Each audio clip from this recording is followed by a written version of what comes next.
Tired of messy timesheets and endless email chains for approvals? Let's ditch the chaos and streamline your workflow. In this quick guide, we will show you how to send timesheet approvals on Clockify. First, log into your Clockify account. Once you're in, navigate to the timesheet section. In the sidebar on the left, this is where all the magic happens. Now, before your team submits timesheets, make sure the Lock Timesheets feature is enabled in the settings.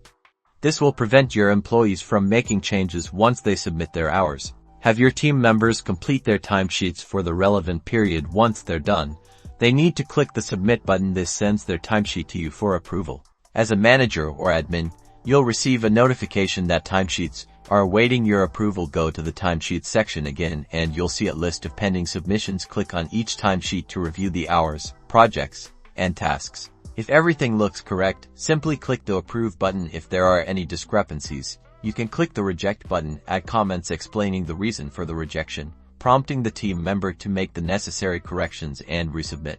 Once approved, the timesheet will be marked as approved. This ensures accurate payroll and project costing. Congratulations!